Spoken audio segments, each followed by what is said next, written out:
New York, big city of dreams.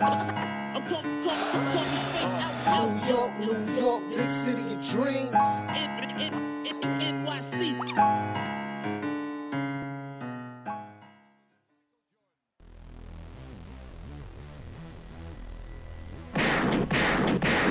What's going on? This is Jay Ellis from the Knick Of Time Show here, giving you that Knicks talk just in the nick of time. The excitement took down the stream, but we're gonna do it again anyway. The Knicks beat the Celtics 109-94. We beat down B-Town in Madison Square Garden. Shout out to our team. Julius Randle gives us 23 points, 4 assists, and 7 rebounds on the night. Shout out to Julius Randle. Mitchell Robinson, the impact of the Block Nest Monster, gave us 10 points, 13 rebounds, 2 steals, and 2 huge blocks on the night. Bust a gun in the sky for Mitchell Robinson. Jalen Brunson, the captain, our MVP. 17 points, 3 assists, and 4 rebounds for Jalen Brunson. And him, Emmanuel, God's son, 6th man of the year of the future on the New York Knicks, gives you 23 points, 2 assists, and impactful 3 rebounds. Shout out to Emmanuel quick. Can't forget Josh Hart, who's been undefeated in the Knicks uniform. Hopefully we taking that energy all the way to the championship. 12 points, 5 assists, 5 rebounds, and 2 steals for Josh Hart. Shout out to Josh Hart. Knicks overcome not hitting their free throws. Only hit 23 of 34 from the free throw line, but hold the Celtics from 9 to 42 from the 3-point line, and the bench outscored the Celtics bench 44-29, and the Knicks win. And how many did we win? Not 1, not 2, not 3, not 4, 9 in a row for these New York Knicks. We are not mid. We are surpassed that at this point. And it's feeling special, guys. It's feeling like a special symbiotic type of energy for this team, where everybody's gelling together at exactly the right time, and we're rising to the top. Shout out to these New York Knicks, man. I'm so excited. But also, before I get too ahead of myself, shout out to Fubo TV. If you want to watch the Knicks for free for 7 days on MSG, go to FuboTV.com/KOT so you can scream at your TV while you're rooting for those New York Knicks. You can also watch other cable channels as well, and you can also record, and there's no subscriptions, so you can cancel it whenever you want. So shout out to Fubo TV. Okay, all right, now hit that like button, hit that subscribe button, and I'm going to introduce you to my guys. First and foremost, it is the man, the myth, the legend, the guy with the stats and the facts. Ryan G is in the building. As Picks for Timmy would say, we are outside.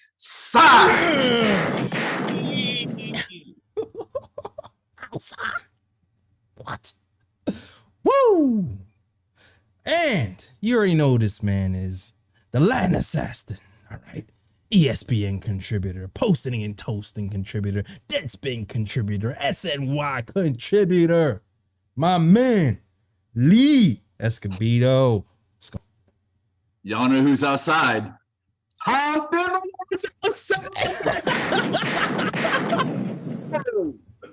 Oh, Tibbs.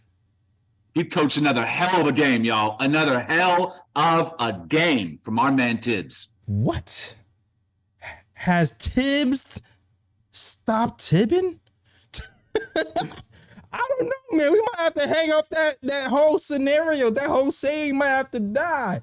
Tibbs has stopped tibbing for a minute now. I don't know what's happening, but ever since the team has gotten together and Josh Hart has gotten here, he's been more flexible. He's been playing IQ more minutes. He's been benching people when they should. He's been going up before our eyes, man. Tibbs not tipping no more. What's up with you? Who are you? Whose man's is that? I don't know whose man's it is, but I'm glad. I'm super glad. I'm so glad, man. Tibbs is, oh my gosh, this team, I don't know what's going on. It seems like, you know what? Thibodeau teams defensively usually get better as the year go on. Jalen Brunson seems like he's figuring out more how to pick his spots. And this entire team seems just to know exactly what they're supposed to do at what time. At least most of the team anyway. I would say most of them. 8 out of the 9 people on the team seems to know what to do. I'll get to that later. All right. It just seems like everything is gelling at the right time. And it's starting to feel special, man. It's starting to feel like we're going to run away with something. We're the 5th team in the league, 5th best team in the East. We are the 9th best team in the league. Listen, the Celtics were missing Jaylen Brown today, but the Celtics have won a healthy amount of games without Jaylen Brown. I believe they won like 80-something% of their games without Jaylen Brown. The Knicks are smacking up teams who were supposed to be in our 50% tier, and now we're starting to punch up. And I kind of feel like the confidence of this team is growing. In the beginning of the season, when games started to get close and Steam started to make a run, I felt like our team got tight and they started to panic. These last few games, they're so used to living in that panic that they've grown up in the panic. They've evolved in the panic. That it's like now they've so used to that feeling that they don't feel the panic anymore, and they just know what to do. Especially after adding Josh Hart to the second unit, because now the fall off from the first unit to the second unit is even smaller right now. And I'm just loving it. I don't know. Somebody, go ahead. Somebody who wants to take over. Go ahead. I'll go first. Now, I know it sounds crazy coming out of my big ass mouth that Tom Thibodeau's outside, because y'all used to hear me say fire Tibbs. You know, I'd have the theatrics, got the sign, fire Tibbs, even have a shirt made. It's on its way. But let me tell you something. We got to wait for the playoffs, obviously, for the real metric to judge him on how he does in the playoffs. I think we're getting out of the first round. We have too much talent. We didn't beat anyone under us because we're going to end up in the 4th seed, I believe. Or if we play the 5th seed, we'll play the Cavs. It don't matter. We're smacking the Cavs, smacking the Nets, smacking everybody else. But how he plays in the second round will determine his future and possible extension after this contract runs out. That being said, let me get that out of the way. I'm not a total believer in him to win as a championship as a coach, but in the regular season, the man has a track record. As Ross pointed out, as Jay Ellis has pointed out, he's a winner in the regular season. And he has his team bought in and listening to his schemes, and he's adjusting. I think Johnny Bryant is getting a louder voice on the sideline, and credit to Tibbs for listening to him and have enough humility to adjust his game plan, not just month to month, game to game, quarter to quarter. When he benched RJ Barrett in the 4th quarter, I was screaming at the top of my lungs, take that bum out the game. And damn it, he did it. He took him out, put in Hart quickly. Brunson, Mitch, Randall, and that 5 won us a game. And I think that's the 5 that's going to finish games in the playoff. That group. And Tibbs did it. I was shocked and I was super happy. Not only that, but that Obi Toppin got a lot of minutes tonight. Came in the first half and provided minutes off the bench.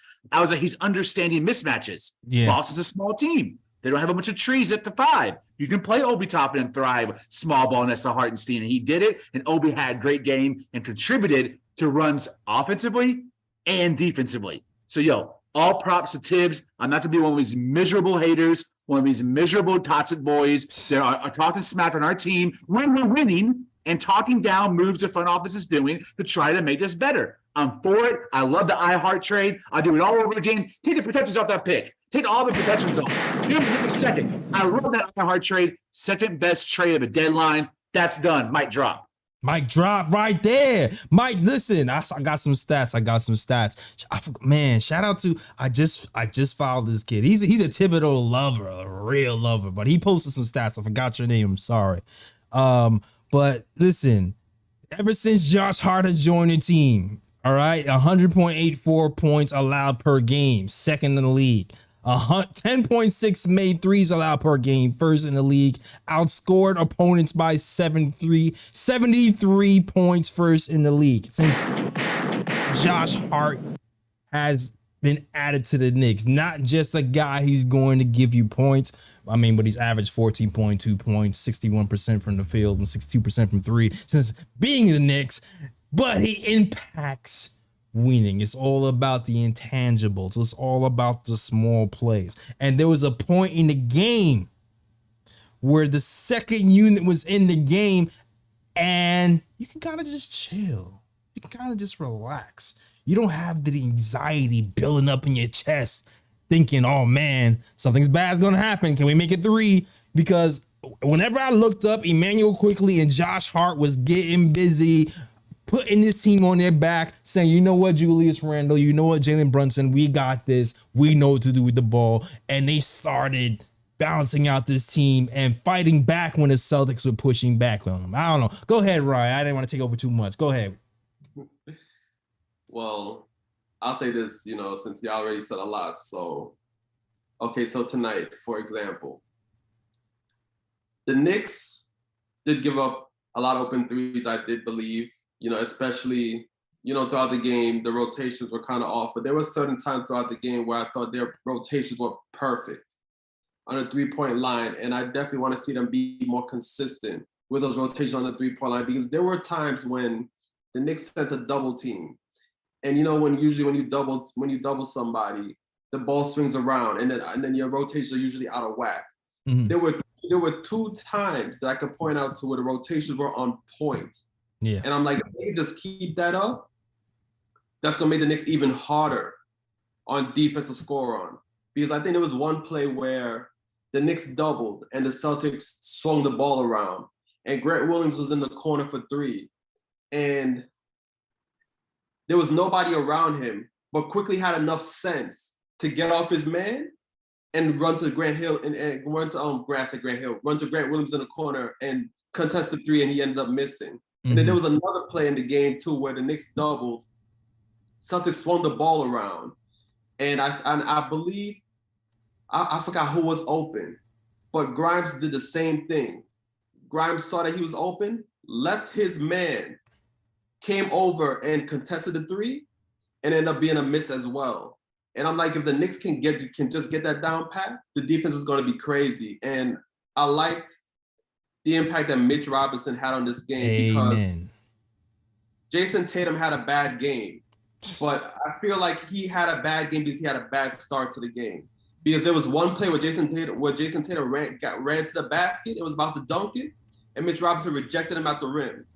And the shrug that Mitch Robinson did afterwards too, let you know that, yeah, I'm here. My defense is like that. Ooh. And then there was another play too where they double Tatum in the corner, and Tatum try to pass out of it, and Mitch deflected that pass and ended up being a steal. Yeah.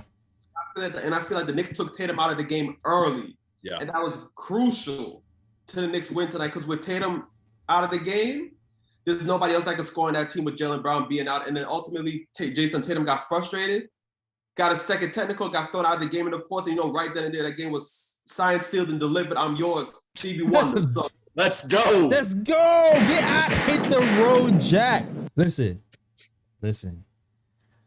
Mitch, I'm going to get to Mitch.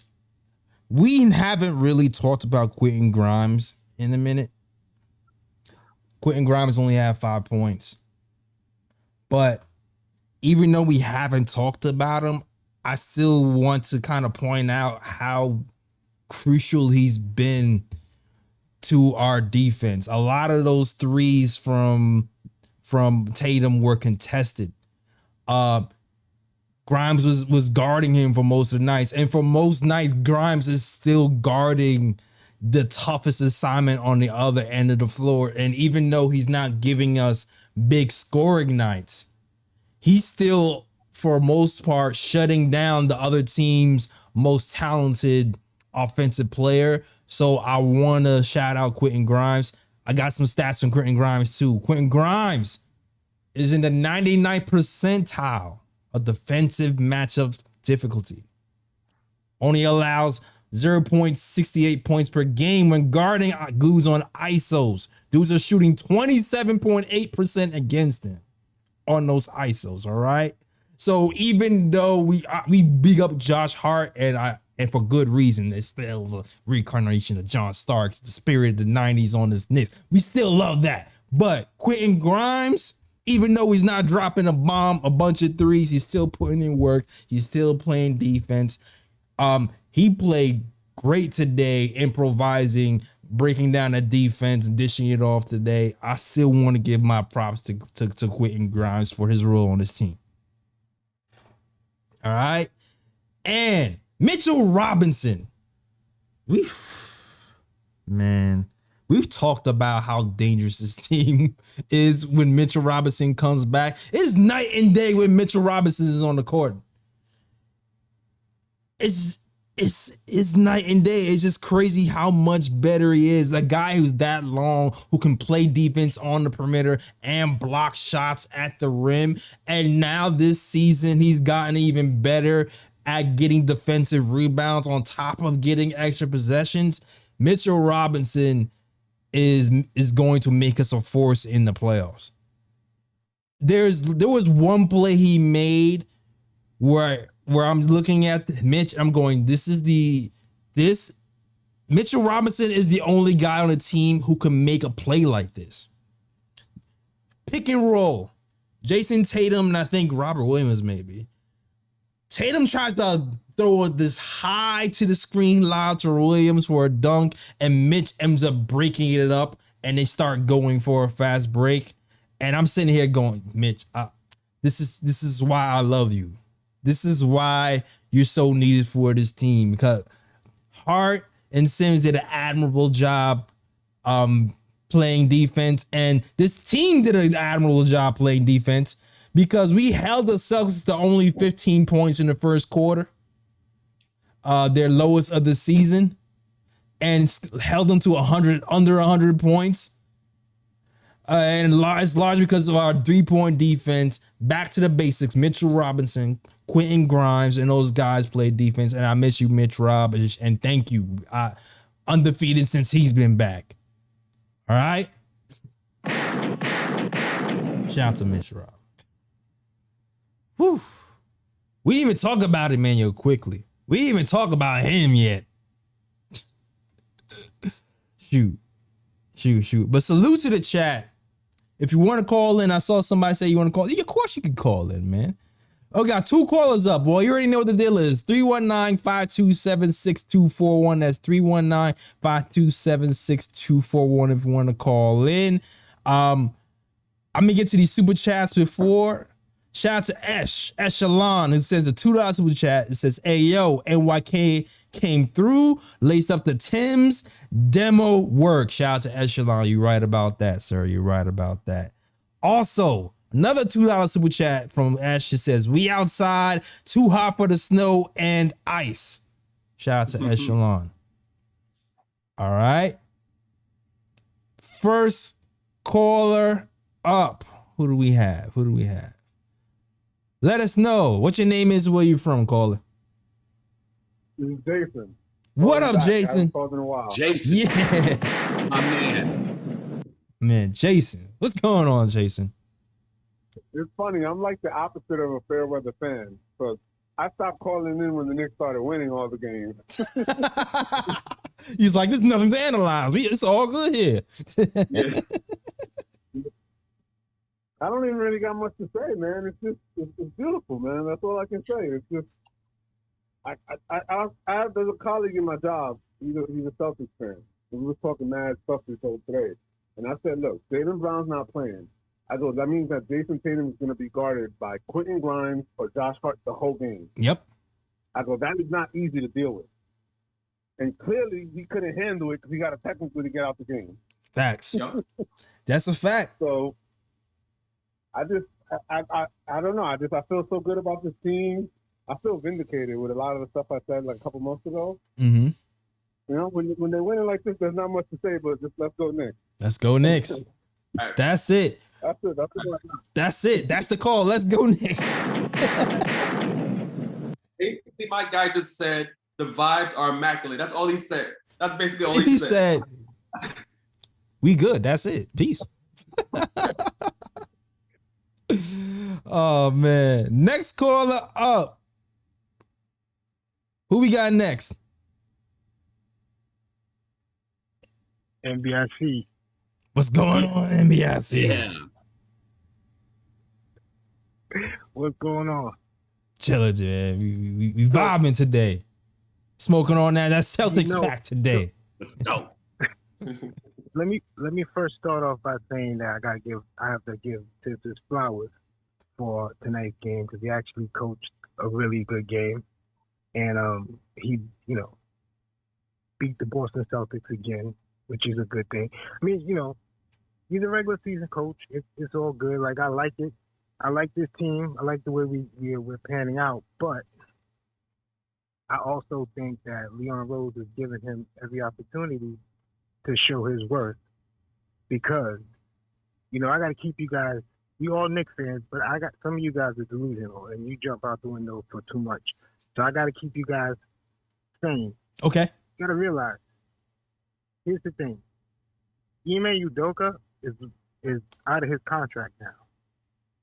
So what that means is that he's going to be a sorted coach. He's going to be a high regarded coach. If you have the opportunity, and this is a business, right? If you have a coach that hasn't won a championship, has a history of winning in a regular season and losing, and you have a coach that just turned his first year, went to the NBA Finals, who you gonna go with? And I want you to, and when you, before you answer that, I want you to think about this, about we're winning and all of that crap. Listen to this. Here's some trivia for you. Avery Johnson, Brad Stevens, and David Black. What do they have? What do they all have in common? Been fired. Hold on. What'd you say? Been fired. Yeah. They've been fired. They all were fired during winning seasons. So let that sink in. Listen, okay. And like I said, Listen. if Ime Udoka, I'm gonna say this last thing and then I'm gonna let y'all speak. If Ime Udoka, if we get him, we have access to a superstar in Jason Tatum. Now you guys can talk. I'm gonna let you guys kick off that. Peace. Listen. You think the Celtics are going to give up Jason Tatum though? Celtics are not giving up Jason Tatum. I want to respond badly. That's my guy. NBIC is my guy. We've been on the same page about Tibbs all season. He's someone I communicate with a lot on Twitter about our shared feelings on Tibbs. Mostly weaknesses, because he's not one to give flowers. I was happy he gave flowers tonight. So I think, you just have to be a miserable person not to be giving Tibbs his flowers right now, because he's deserved them and he's earned them. I want to see what he does in the playoff. If we do the Eastern Conference Finals, I'm not going to be yelling fire anybody. If Tibbs brings us to the Eastern Conference Finals and we lose because we were outmatched talent-wise by the Bucks or the Celtics, not because of a lack of adjustments or scheming or substitutions by Tibbs, keep Tibbs around. If we lose because Tibbs burns out his guys, or because he plays RJ when he should have benched him, or because he goes with a bad rotation, say he goes with Grimes over Hart in some situation when Grimes is shooting 1 for 10, sure, have a discussion. I think Ime Udoka, if he doesn't have a job by the summer, add him to the bench. Add him to the bench, same way we did Woodson, the same way we did Kenny Payne. Let him be on the bench, give his 2 cents, inform and educate Tibbs on what he can bring to the table. And then if we ever need to make a move and get someone else, do it. But right now, to push a fire Tibbs narrative right now until the playoffs have happened, I think it's premature at this point, because he has proved me wrong and the criticism that I had of him, which was lack of adjustments, too much drop coverage, bad rotations. All 3 of those have been amended to some degree, enough for us to have the 5th seed in the East a 6-game winning streak, and top in net rating, top in offensive rating. Now, we took playoffs and we get embarrassed in the third, second round. Yes. Now it warrants it. The evidence you have before you warrants that conversation. But right now, the conversation is not warranted. Yeah, I completely agree 100%. Like, it's kind of wild to me that the Knicks are on a 6-game winning streak. They just beat the Celtics, the team that represented the East in the finals last season. Thibodeau right now is coaching pretty much out of his mind right now. And then you're going to bring up the fact that there's been coaches that's been fired after winning seasons when there's better options out there, whatever the case may be. How are you going to justify firing Thibs, like Lee said, if Thibs actually brings the Knicks far into the playoffs, and the only way they lose is because they run into a Celtics team or they run into a Bucks team that's clearly more talented than the Knicks?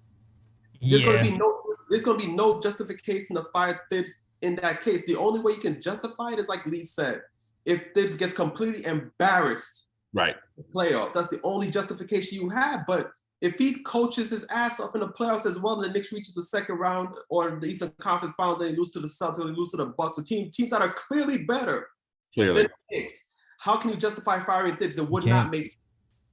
Agreed. You can't. We've been complaining about 3-point defense all season long. We ran up against a team in the Celtics who bombs threes. That's what they do. That's what they did to us. And then what do we hold them? 9 from 42 from 3, and we talk about fire Thibs. When we talk about that was one of his biggest weaknesses all year. We talked about we need to play IQ more. IQ is actually playing more now. He's closing games. He's going with people for longer stretches who are actually producing. Almost every single thing that we complained about last year, from playing the youth to playing the high end to the defense on the 3-point line, to listening to coaches other than himself, better out of timeout plays. Almost every single thing that we've complained about, he's adjusted. Yeah. Why are we still talking about fire? Do y'all just want to complain just cause? Y'all just like, what is the deal? I got one more brief thing to say, then I don't want to talk about fire Thibs. For me, y'all continue the discussion, but fire Thibs is just not on my agenda right now. I want to celebrate these wins. But Thibs' first year in Minnesota with the T-Wolves, they won 47 games. They were bottom of the barrel the year before. They won 47 games, which was the best season they had since 2004.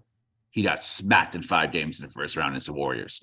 Now, against the Warriors, made sense, but it's that type of lack of effort in the first round to not even take the 7 or 6, 5-game series, same one with the Hawks. Those type of things that I'm worried about, but I think this team is too good. They can win despite his limitations in the first round against the Cavs or the Nets. I think they can. So I'm just going to put that out there. Thibs has a lot to prove in the playoffs, but this time I finally have faith in him that we can get out of the first round. I'm going to move on because I have a rebuttal, but I don't feel like I even want to go in that rebuttal. I want to talk about the game. Yeah, that's fine. Yeah, I want to talk about the game too, because it's wild to me that we're talking about fire. Yeah, I'm not even going to talk about that. I want to talk about Emmanuel quickly. All right? That's what I want to talk about right now. Because Emmanuel quickly has blossomed before our eyes. IQ high to the day I die. It's getting scary now how comfortable I am with the ball in his hands. Scary. It's getting to a point where I'm looking at the second unit. I'm going, get the ball to IQ. Like, would you think in December, beginning of December and November, everybody would be on the same page? Like, we need to give IQ the ball because I feel more comfortable. Look at the growth that's been happening with this team. This is why he is 6th man of the year contention. The defense have grown to an astronomical level. I seen him fight over a pick, and then he pulled like a Frank Ntilikina spin move after he got picked to contest the shot on White. And I'm just like, this kid is phenomenal. On top of that, He's copy pasted a lot of Jalen Brunson's game. He's just living in that mid range, drawing fouls. And now the 3-point shot is coming back to the point where he's bailing our team out for corner threes when we need it the most. IQ is on another level. And if he was playing like this in the beginning of the year, I feel like he'll be even higher contention for 6th man of the year. And I can't wait to see what happens next year with IQ with like a full season of this and possibly more, because IQ is just, oof, he's balling right now. Yeah, man. Like, oh, I got I'm sorry, Badman. This is the wrong stats. Yeah, and those are definitely the wrong stats because Badman did not play good tonight. I had to take it immediately off the screen. I couldn't even wait to just switch. But back to IQ though, I'm with you, JL. It's like the first couple of seasons I was iffy on IQ. I was very iffy on IQ. But this season, IQ has won me over 100%. And when the ball is in his hands, I am supremely confident. His decision making with the ball in his hands, to me, has improved exponentially compared to the last couple of seasons. I don't know what happened. Maybe you got time. The bench was drinking that, and all of a sudden my man's IQ just blew through the roof. But when the ball's in his hands, his decision making has grown exponentially. And I think one thing that IQ has improved on, which I think people don't really point out as much, but I saw it in this game, is off-ball movement and relocation on the 3-point line. He has really grown in that category, and I'm not saying he's Steph Curry-like, but I've seen some plays today where he's on a 3-point line, he passes the ball off, and then he relocates on the 3-point line and gets the ball back and shoots the 3. And IQ, you my guy. That's all I'm going to say. You my guy. My guy. You want to go over 100% this season. You my guy. There's going to be some tough decisions to make this summer on how to manage the contract extensions for Emmanuel Quickly and Obi Toppin, and also re-sign Josh Hart while staying under the cap.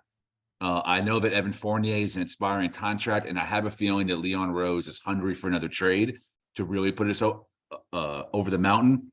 And I think that Fournier and, I have to say it, I think RJ Barrett will be moved this summer. Maybe not even to get a star, but just to free up cap space in order to guarantee that both Toppin and IQ can get their money and Josh Hart is retained. Retaining Josh Hart is paramount. That should be like priority number 1 is IQ, and priority number 2 is retaining Josh Hart for the intangibles that he brings to his team. We would have lost a lot of these games in the late fourth quarter. Absolutely. With blown leads, bad rotation, bad defensive rotations, if not for Josh Hart. Josh Hart has become the glue and the nexus to retaining leads and winning fourth quarters because of his impact offensively and defensively, and getting in Jason Tatum's head, which was huge. We haven't had a guy like that who's that vocal on the court.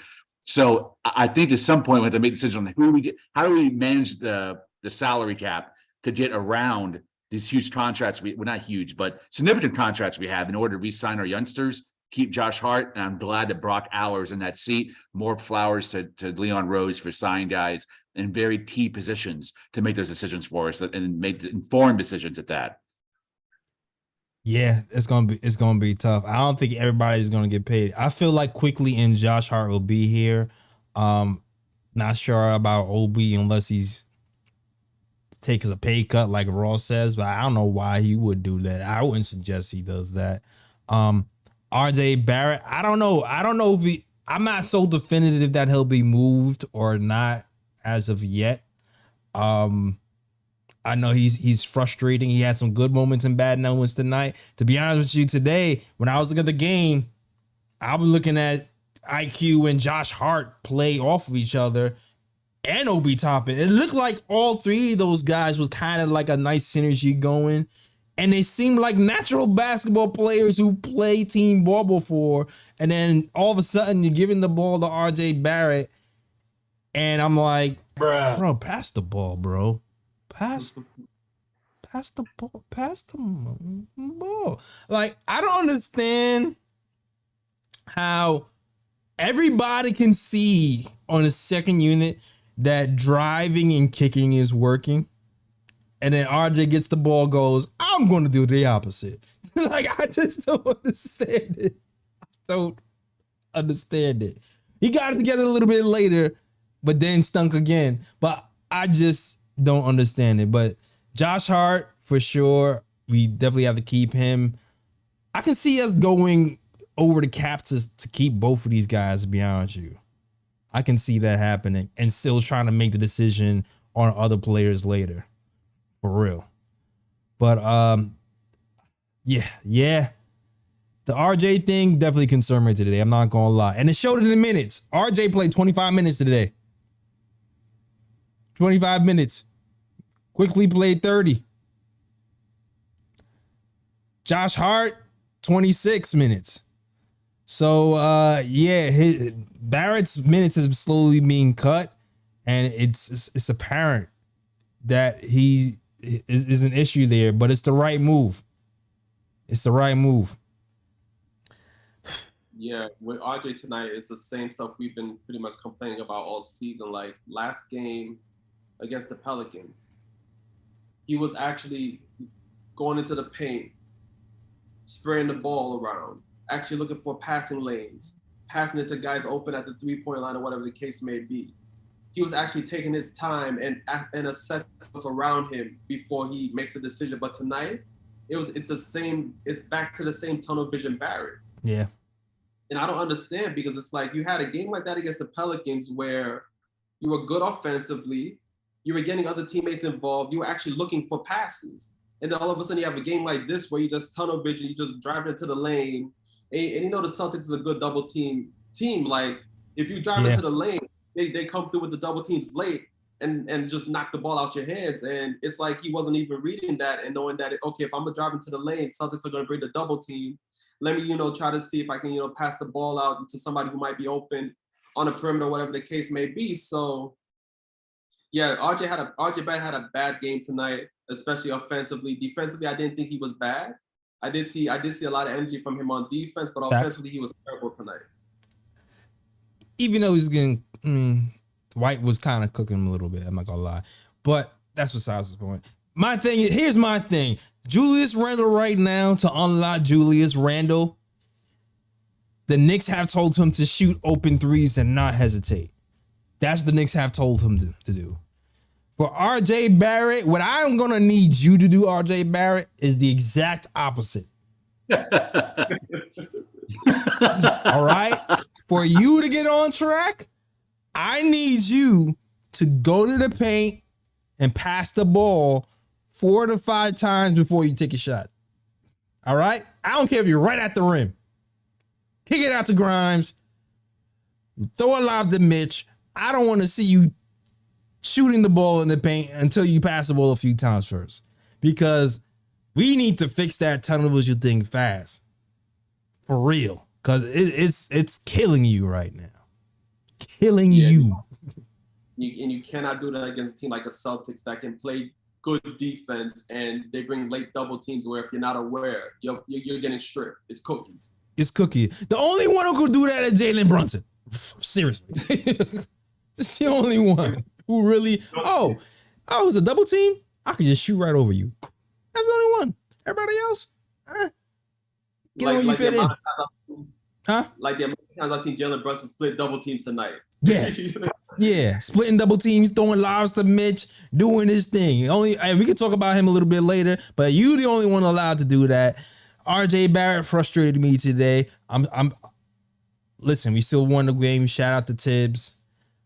I'm still hoping this guy gets together, because like we said before, he's the missing piece. When he has games like he had the other day, he's elite. When he decides to get tunnel vision, it gets crazy. Oddly enough, he got pulled for making a bad pass. But it is what it is. Salute to the chat. We got 2 more on the phone, so let's get to the phone line. But did I shout out the super chat? The last super chat? I'm not sure if I did. Not yet. All right. Before I get to the phone lines, shout out to the $4.99 super chat from Keith Watkins, who says, Knicks 4th seed in sight. Great job as always, guys. Yeah, the 4th seed is right there. It's right down the block. I can see it. We're approaching. at least the 5th seed. The 5th seed is definitely in sight. The 4th seed, I'm not so sure about. 5th seed, I can definitely see it. I can see it staying here. All right. First caller up. We got Edson from Long Island. Edson, what's going on, sir? What's going on? You guys hear me loud and clear? Because I'm outside. Yo, we outside. We outside, man. They outside this It's month. raining, it's snowing, but we outside. That's for sure. We outside. We outside. Yo, it's crazy because when I was dialing up the number, I haven't called in since December 4th last year. Wow. I'm like, dang, I've been tuning in, try to squeeze in and listen to shows and whatnot, but I haven't called in a minute. Yeah. And what a time to call in right now. Good timing. Man, the euphoria, guys. I can't believe it. You know, I know it's a good, I love a good Boston beating, but this is different. Yeah. This is different because how it was built up from the off season for telling us we didn't do nothing. And then we start coming up, and then all the ups and downs through the peaks and the valleys coming up to the trade deadline. And again, said we doing nothing. What? Are we still doing nothing yet now? Huh? No. Huh? No. No. No. Hold it in, man. Hold it in. You'll hold it in as long as you can, but you guys, every hater that was been ready to take a dump on us, is going to keep sitting in the bathroom stall, all clogged up. Yeah, man. Hold it in, man. Hold that down. And I love your energy, man. Popping off like that, I would not be surprised if I hear some news around in Texas that you just hijack a school bus and start swaying down the highway, man. Love it. Oh. Love it. Love this team. Love Josh Hart. And I'm not trying to get way ahead of myself, but I just want this team to keep pushing. Yeah. Keep pushing, all right? And I think I called many moons ago about, rough times and Tibbs was tibbing hard and didn't want to play the kids. And it's like, no, we got to find out what we have right now. Yes. I'm still matching that. It's like we have something right now and keep rolling with it. I'm not going to hear anything about off-season stuff or any other more hypotheticals. I am focused in honing in us doing well in the playoffs. Then we can talk about what we need to do next. Because, honest to God, again, the same hater said we had to uproot everything but the trade deadline. What was that? What was that? Can't hear you because you're stuck in the bathroom stall. Oh man. All right. Gotta get that out. All right. You got it out. You got it all out the system. I love you. Ryan G, JL, Lee, I'm out. We outside. We outside, We're gonna be baby. outside, and we ain't going nowhere. Facts. Bubble jackets and Tim's on. We outside. Let's do it. Let's go. Oh man. He loves those doodoo puns, huh? He loves that, huh? He does them well. Shout out to Edson. Hello, new caller in the building. It says new caller right there. Next caller up, we got Tony. What's going on, Tony? Hey, Lee, Tony Banks, what's up, buddy? What's going on, Tony Banks? Oh, man. Hey, I was gonna talk about RJ Joanna Man Barrett, but I'm gonna hold off on that. Damn. I don't think I know it's hard from where we sit to actually give the Knicks credit, right? Mm-hmm. Boston's not better than the Knicks. They're not. They got really two good players. They're not that much better. The only team I fear really is the Bucks. But Boston's not that much better. I'm starting to feel that. I'm starting to feel that way. I'm not even gonna lie. I'm not even gonna They're lie. not that much better. Like if you look at them, if you just look at them, what do they really have? We don't have. Randall can match up with Tatum's points, right? Jalen can match up with Jalen's points, right? So after that, we're better. Yo, They don't have a Mitch. They don't have the IQ. They do. I mean, listen, they have. Rock. Go ahead, Ron G. Sound like you want. Go ahead, No, I Ron. was just saying that they do have Brogdon coming off the bench, which is similar to IQ. Yeah, I'm about to say that they do kind of have like really. What's their center's name? Robert Williams. Robert Williams is kind of like a Mitch to me. Right. So to me, this is the first game I actually seen Mitch outplay him. To actually, well, go ahead. Yeah, but if you go through just like you were just doing, line for line, player for player, at the end of the day, we got more cards. Yeah, you know what it is. We still got Hart. We still got if Barrett plays well. We still have more, and they got an inexperienced coach. True. Yeah. I don't think they're much better than us. I think we're looking at what it was earlier in the year, and we're holding that against the Knicks. But recent games, we're right there with them. You know what it is? The Celtics were like a level last year and this year, right? The Celtics were in the finals. Like the finals. Yeah. So you count that for something. For us, we have Randall, who right now is doing really well and is matching up really well in the regular season. We've seen what he's done in the regular season against the Hawks, and he kind of, fizzled out. This year hopefully it's a whole different ball game. There's still a lot of question marks on how we're going to perform in the actual playoffs. But as far as regular season, Randall right now has gotten a lot better. And I think Jalen Brunson being there has helped that out a lot, kind of taking the pressure off. So hopefully when it comes to the playoffs, there's some carryover, where Randall is still able to sustain that. Because to me, that's what really is going to make the difference. Sorry, go ahead. I think Randall will, because that pressure's gone with Brunson. It's just he doesn't have the pressure anymore. But when you look at that Knicks bench, anytime you have any one of those starters struggling, you got a guy on the bench that can step right in. We haven't had that in a long time. Yeah. Really, really, really long time. Yeah. So we're not at a talent deficit. But right now, one of the things the Knicks have more than anybody is they just freaking believe. Yeah. They believe. So that's it for me. I just wanted to call in just to talk to y'all. That's it for me. I appreciate you. Appreciate you, Unc. Appreciate you. Peace out. Salute. Yo, he makes some good points. To me, it's not even about talent, because it's talents versus experience at this point. You know what I mean? Like the Celtics have been there and gone through that round before.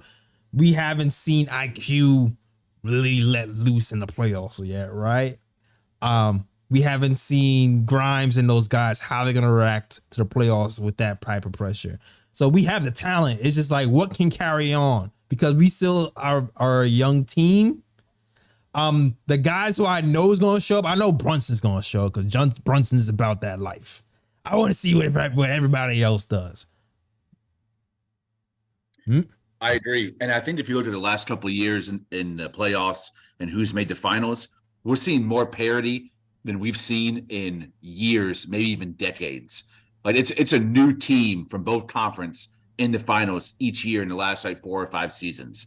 So, I mean, a team like the Boston Celtics last year shocked a lot of people making the finals. Yeah. I mean, the Suns the year before that, before they had KD.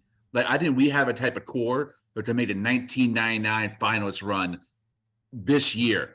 It just, things have to work out. And RJ Barrett is the X factor, because as good as Hart has been, as high of a ceiling as Grimes has, RJ's our guy now. And we need him not just produce at 20 points a game, but an effective and efficient 20 points a game. And that's the one thing that worries me a little bit, getting past the Bucks and the Celtics, because I have full faith that Smart, Brogdon, Brown, and Tatum can do that. And I also have full faith that Mitch, Randall, and Jalen can do it. It's RJ, it's a question mark.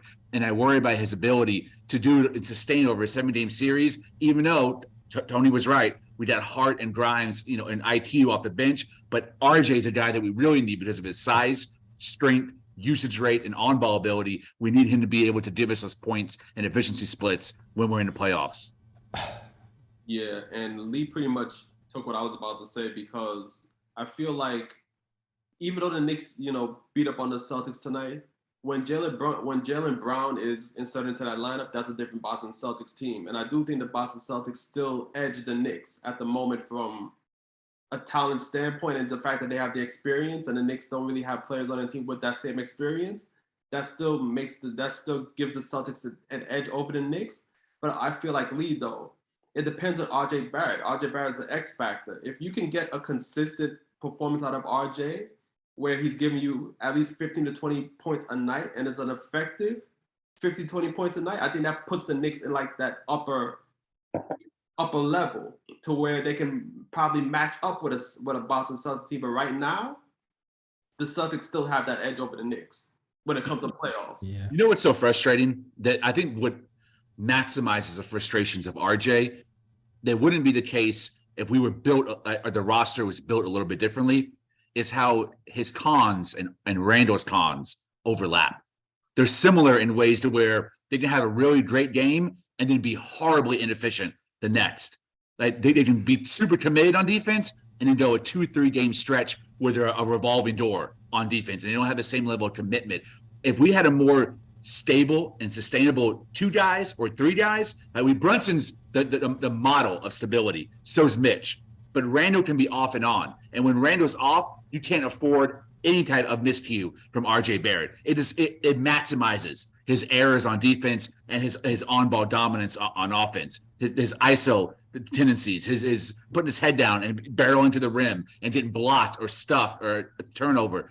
That's the issue. If Randall was more of a joker or Randall was at an Embiid, you could handle some of the bad games, the off and on numbers with RJ. But because we have Randall in that role too, then he's susceptible to having his errors on offense and defense and a lack of motivation. It emphasizes and magnifies RJ Barrett's flaws.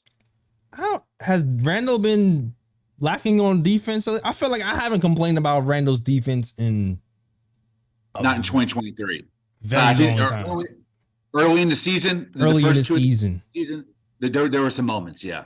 Yeah, like I haven't. To me, it's just.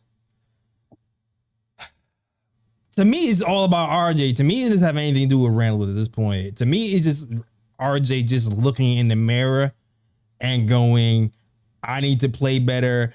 I need to make better decisions. I need to involve my teammates because this is what we actually need for us to be more successful, to involve my teammates and not just be tunnel vision. Like, to me, it's just more about RJ at this point than Randall or anybody else. Because at this point, with the added depth in Josh Hart here, RJ is not going to get the opportunity to get 20 points a game. Like, because what's been happening is because we've lacked a lot of wing depth and we need the height, and we couldn't just rely on Quentin Grimes, I think he was kind of allowed more to kind of play through it more.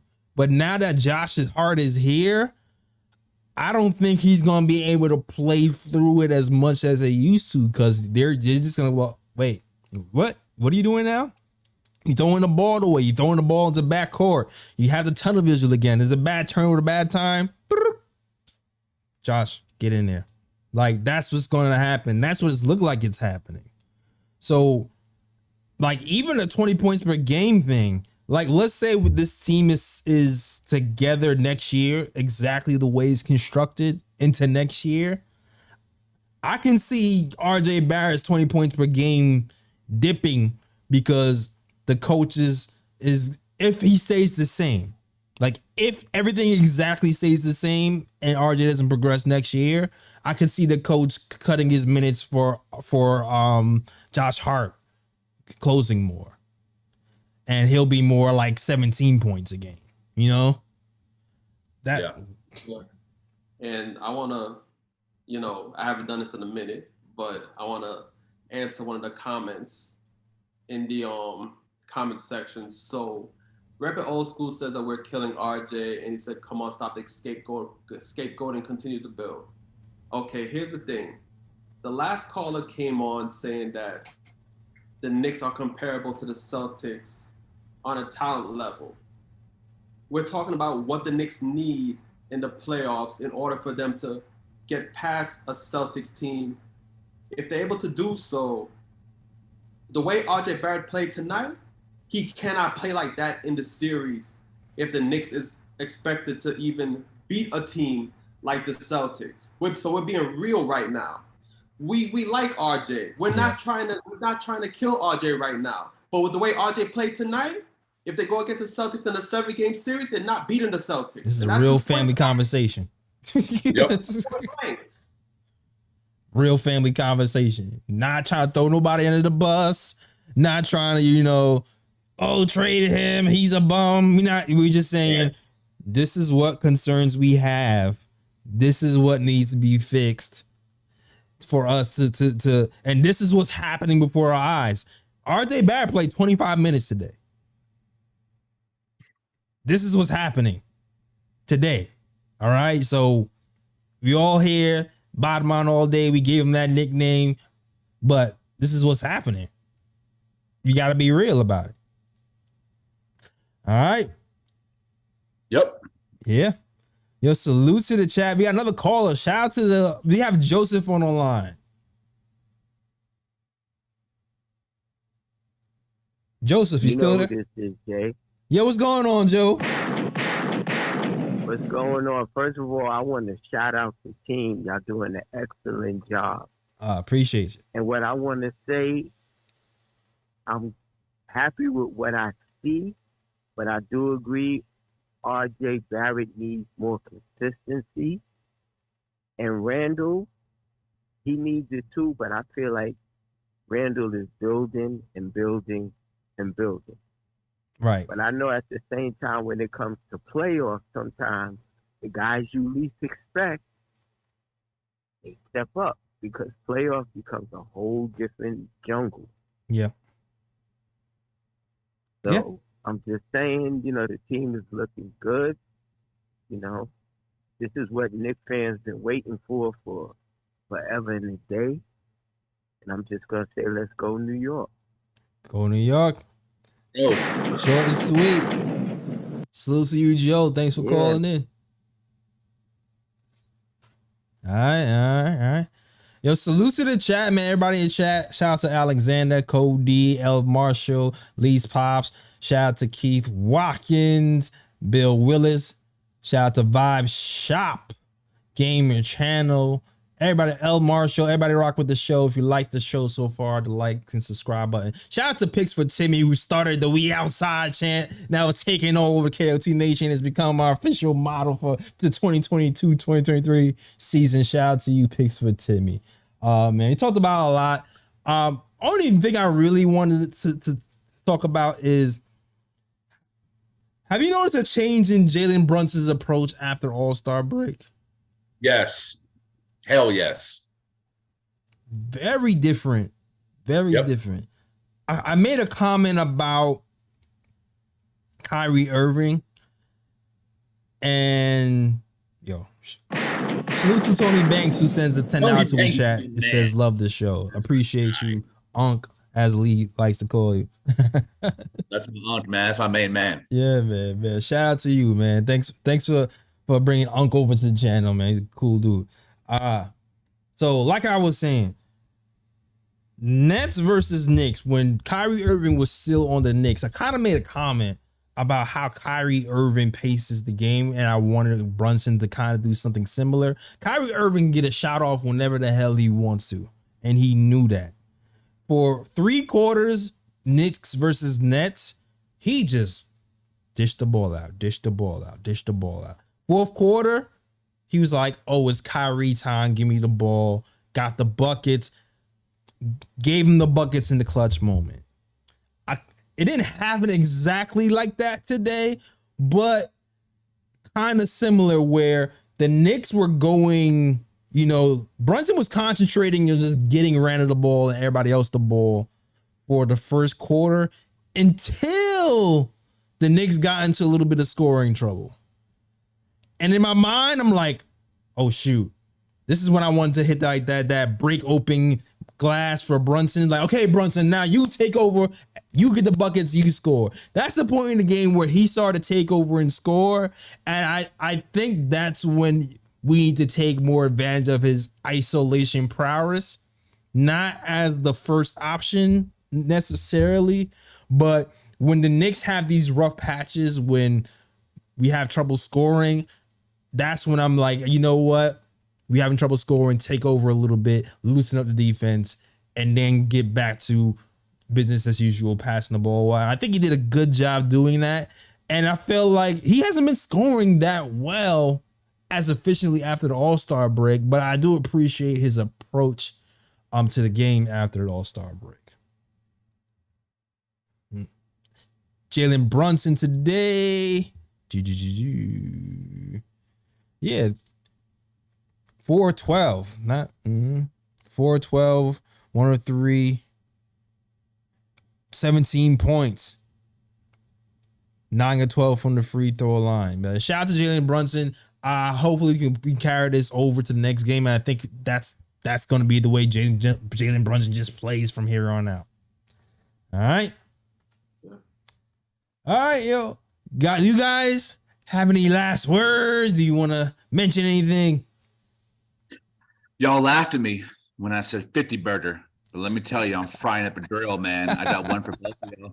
We don't be passing those 50 burgers out the barbecue, the KOT family barbecue, baby. We ought to be munching on a 50 burger and a bag of chips, man.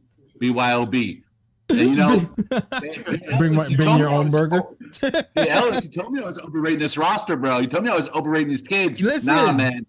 This is a good roster with depth, talent, and I watched every Mavs game. I knew what Jalen Brunson was going to do in this system with this team. You know what it is, Lee? There was a few things that happened, right? First thing, if you go roll the tape, my first biggest question was Tibbs. Because I said I see us being a 50-win team because I didn't know how Tibbs was going to coach. Because in my mind, Grimes deserved to start. And I wanted to see what Cam Reddish could do at that time when that whole Cam Reddish thing was going on. And I wanted the things that he's doing now where he's playing the kids more or playing. I wasn't sure he was going to do that. Because if you go back to the tape, I was saying if he does those things, I shouldn't say 50 burger. I was thinking in my mind, if he did those things, I felt like we could be more and more of like a 45, 46 win team. And now looking back at it, he started Grimes, right? He completely benched Evan Fournier. He completely benched Derrick Rose. Moves I never saw coming in my wildest dreams. He's done those. And then on top of that, when RJ Barrett got injured, he started actually playing IQ more minutes. And I felt like once he started to play IQ more minutes and IQ started to get in the rhythm with the 9-man rotation, that's when things started to change. And that's when we actually started to win. And I really think the 50, those extra wins now, is freaking Josh Hart. The Josh Hart addition is solidifying the bench, because for the first half of the season, you would see the net ratings, right? Last year, we were mad because the bench had a higher net rating than the starters. This season, we're looking at the net ratings going, wow, the starters have a positive net rating. When you're looking at the bench, it's a little bit shaky. We need to get some more consistency with the bench. Miles McBride, I love you. You were doing a good job. You were coming into your own, but switching out Miles McBride for Josh Hart put gasoline on the fire. Now we have a bench who's a positive. I haven't checked, but I'm just guessing, just based off the numbers I read earlier on Josh Hart. Yeah, 108.4 points allowed per game. Number 2 in the league. 10.6 made threes allowed per game. Number 1 in the league. Since Josh Hart's been here, outscored opponents plus 73 points since Josh Hart's been here. My guess is both the bench and the starting unit are probably a positive in net rating now. I haven't checked, but that's just a guess. So it's definitely look like a 50 burger now. Like, I'm not gonna hold you. It might be 52, but I don't know. This team is looking crazy. It's a big week. Nets looking like food. Heat looking like food. And we about to barbecue, like Lee said. That's a fair defense for not picking a 50 burger in the beginning of the season. I saw Brunson unleashed, finally on ball in a high usage role away from Luka Doncic, and saw the potential of what he could bring to his team, because this team really was just missing a playmaker and facilitator at the point. Like, we've been missing a point guard since Mark Jackson, like a long – Stephon Marbury had his moment, but a real true leader since Mark Jackson in the early 90s. I saw that and what he could be in a role with New York. And I said it from opening tip, this would be Tom Thibodeau's best season as a coach with the Knicks.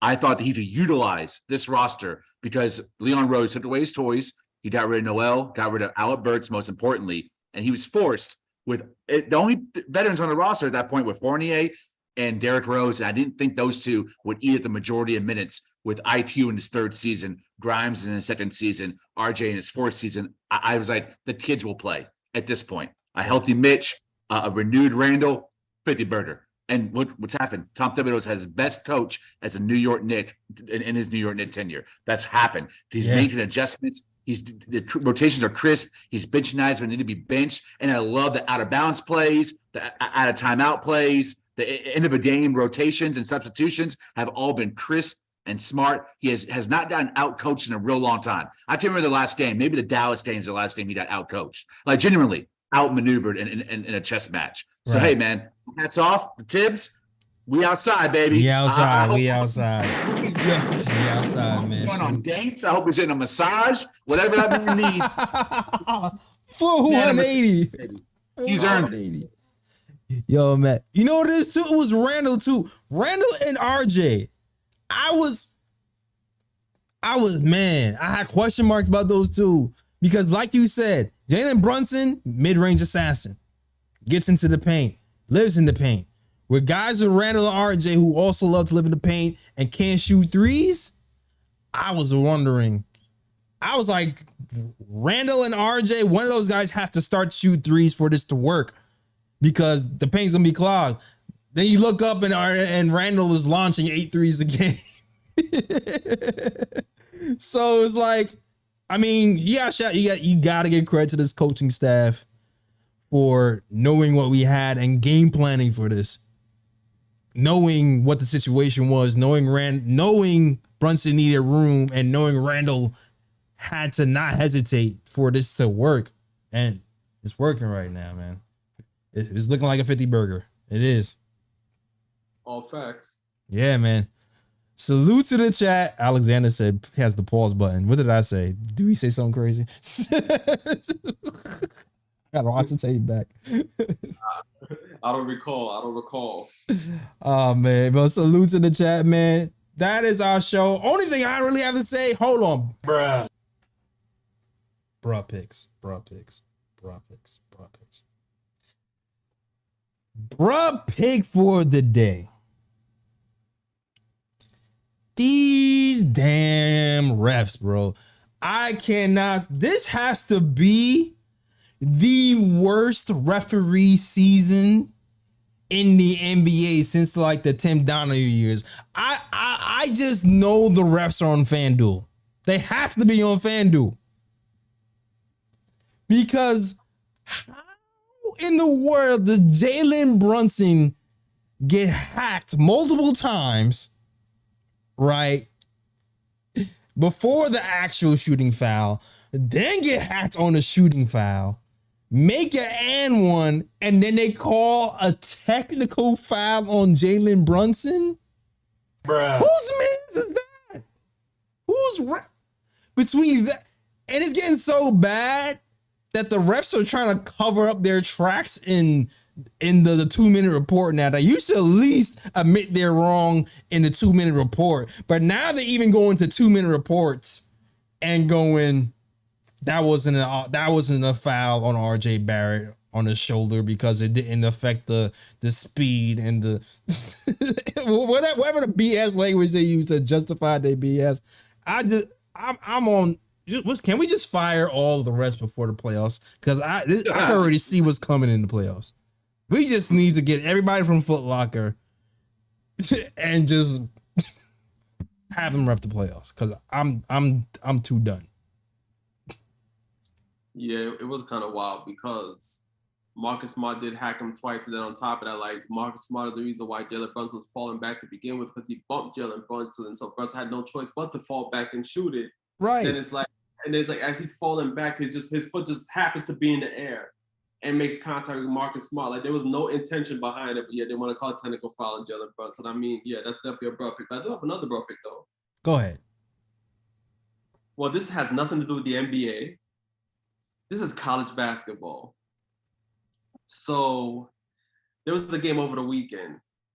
I want to say it was Iowa versus Indiana, but I'm not sure because I think that was a women's game. I don't know if the men played, but it had to do with Iowa's coach. So apparently this dude is known for getting technicals. And you know, in college basketball, it's rare that they give up technicals, but this coach, he's known for getting technicals. So he disagreed with a call that a ref made. And then during a timeout, he was just standing there staring down the ref, not moving, staring down the ref, while his team was huddled up, I don't know, talking. I guess his assistants was like drawing up a play, whatever the case may be. Mm-hmm. My man was just standing there, staring at the ref. And the ref was standing there staring back at him. They were staring at each other for a good like 20 seconds. Then the coach takes a step towards the referee, continues to stare at him. And then the referee takes 2 steps towards him and continues to stare at him. until the coach finally gave in and they just turned away from the ref. And I'm like, dog, how are you going to start a staring contest and get punked out by a ref? Like, come on, man. Bruh. Oh, man. I got one. How about the Dallas Mavericks with the most embarrassing loss of the season last night, blowing a 27-point lead going to the fourth quarter and making history in the process to LeBron James and 13th place LA Lakers in the West? Yeah. That Mavs pick looking good. You know, it's possible we gave away the worst of the 2 picks. That Mavs pick might end up better than our pick. That Josh Hart did. Might? Give rap that. That's the pick that keeps on listen. For Kyrie Irving to leave the Nets, blow that situation up, head to Dallas, and then blow that situation up at the same damn time on some 2 Chainz stuff. Kyrie Irving is the gift that keeps on giving. And then Luka Doncic comes to New York with the Knicks.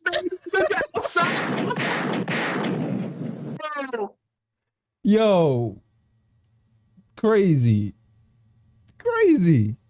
That would be crazy. Kyrie Irving might be my new favorite player after that. Let's go. Free Kyrie. Yeah. 50 burger. Keep your eye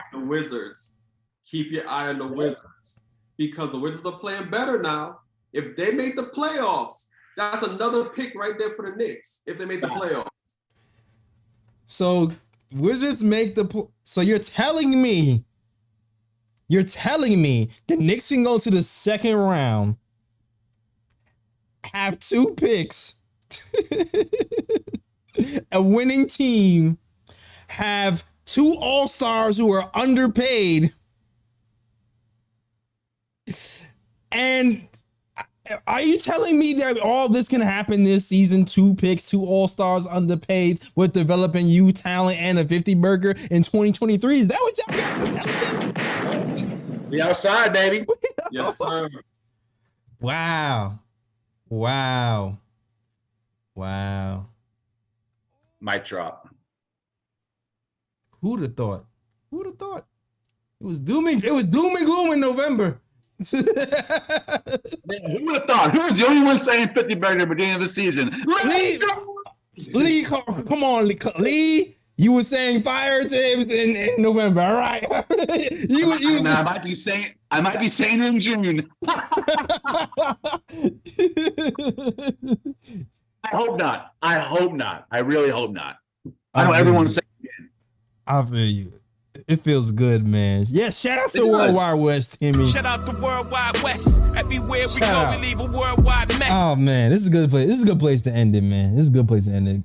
Love talking Knicks with you guys, man. This is a great feeling. Next game up, we got 2 big games.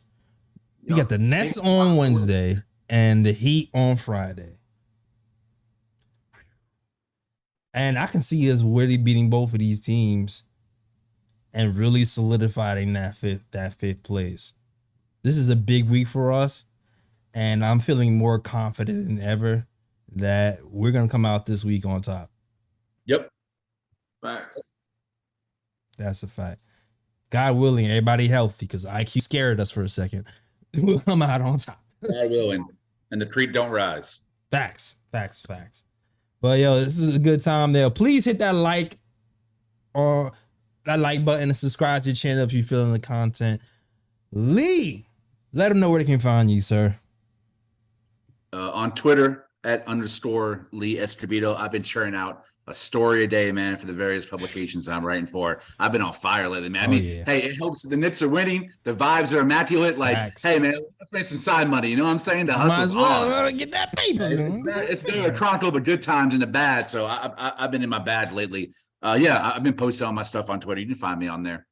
All right. Ryan G, let him know where he can find you, sir. You can find me on Instagram at Sir G is chillin'. Sir G is chillin'. That's SIR. G is CHILLIN. You can also find me at Sir G's Corner. You can also find me on Twitter at RyanGKOT. All right. Yeah, my Wi-Fi's been trash lately. What's happening with the Wi-Fi? Yeah, you already know what the deal is. I'm going to let you know where you can find KOT. All right. Boom. Shout out to you guys who rock with the KOT show. All right. Hit that like and subscribe. Listen to us on SoundCloud, iTunes, Google Play, Stitcher, Spotify, wherever you listen to podcasts. You can find the KOT show. So definitely do that. Get the snapbacks, the black and white and the blue and orange at theknickoftimeshow.com. All right. And just go there, hit catalog, boom, everything is there. And then follow us on Twitter at the KOT show, Instagram at Knick of Time Show, and Facebook at Knick of Time Show as well. Also check out the blog too at knickoftimeshow.com. Mikey just put out something else I'm about to publish. I didn't get a chance to do it yet because I was running around with the chicken in my head cut off today. But look out for that new Mikey Heat. All right. Hell yeah. All right. That is our show, guys. We out this mug. Great show, guys, as always. And as always, shout out to Worldwide West. Everywhere we go, we leave a worldwide mess. It's a mess out here in these Knicks YouTube streets. That's that show. That's our show. We out this mug. Peace. New York, big city of dreams. New York, big city of dreams. NYC.